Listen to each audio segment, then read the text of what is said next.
Hi guys, just checking in on my progress.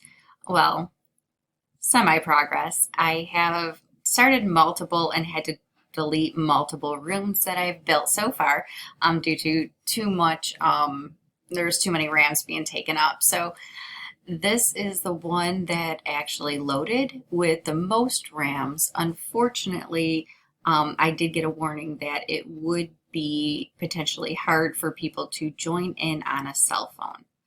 This is my first attempt to actually joining in on it. I just wanted to record it just to see and make sure that it is going to work.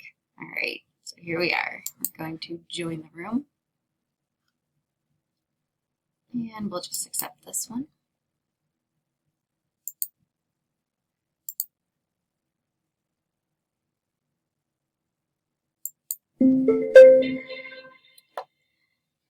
And I'm in. So we have the welcome sign, which allows people who come in and gives them a little tutorial on how to maneuver about the space.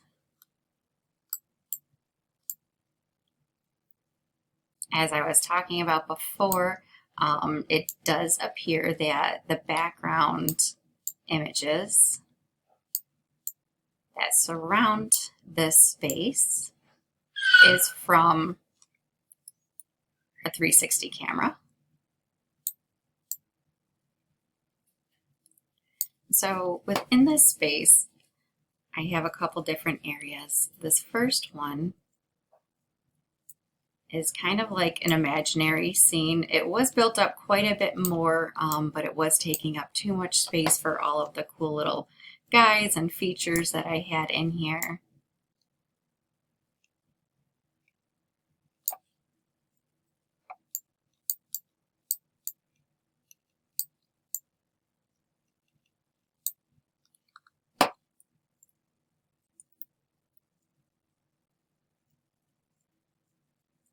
You can move about it. So a couple little things with this space that I designed. I have some hidden gems throughout it. I was thinking about using it to play games like, not like a hide and seek, but a search game and give the students clues of while we're in here, just looking around and going on a treasure hunt, basically.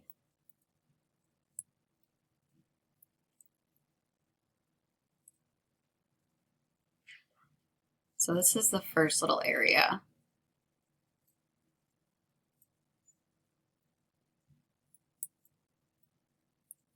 And this is what I'm designated the conversation area, where you have seating in case somebody is up on stage and doing a presentation. And then I have conversation pits within the spaces, and all the empty spaces on the walls are purposely designed because I want my students to hang up their weekly journal entries there. And so when their adult partners come in, they'll be placed almost as if they're in an art gallery.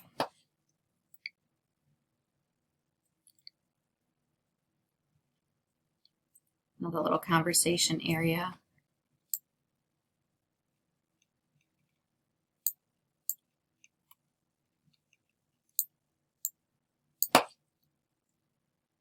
Some cool little things, you know, a fish out of water. There's a lot of symbolism in here within this design. I did have a lot more fish in here and sharks hanging about, flying around on the ceiling. But once again, it was just honestly taking up too much space on my computer for it to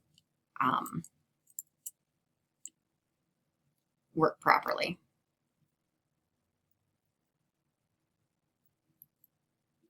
Go up the stairs.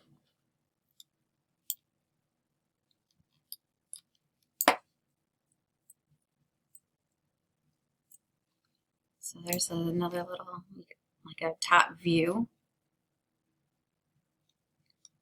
Sitting area here. This little guy right here.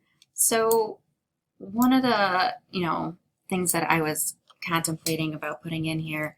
I deal in my own personal artwork a lot of monsters, and I feel that, you know, for emotional intelligence, the relationship to monsters is very deep, where we have to sit with our own personal demons sometimes and reflect on them in order to gain an understanding of them.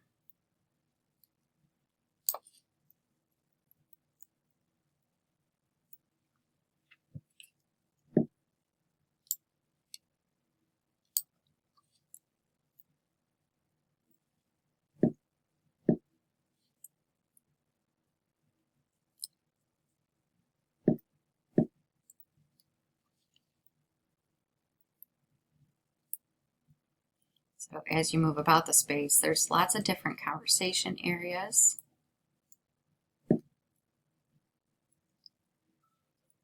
I did hide a key port right there that will be used, hopefully, if I can get it to work, to generate into a secondary space, which the key is right there, part of the hide and seek.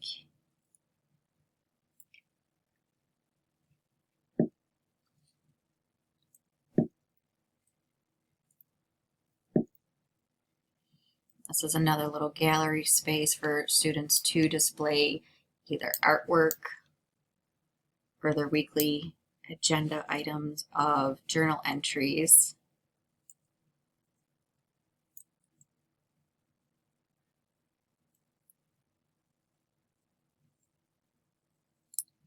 And now I can actually, within the tutorials, it states that you shouldn't put anything in the space that, such as videos and tutorials, because I can't change the dialogue, you know, the information that's coming out of the videos. I can't turn the sound off if I put it directly into Spoke. However, if I open it up in Hubs here and enter it into this space, then it allows me to pause it only when somebody wants to open it.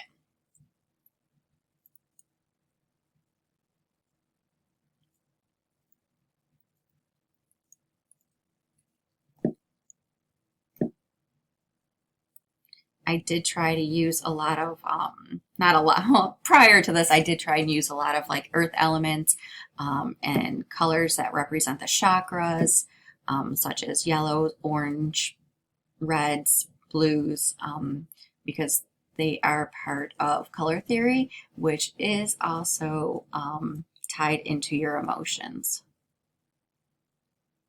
And this is where I'm at. Now we can actually start to implement, and I can bring people into here and we'll see how it goes this weekend. Thanks. Bye.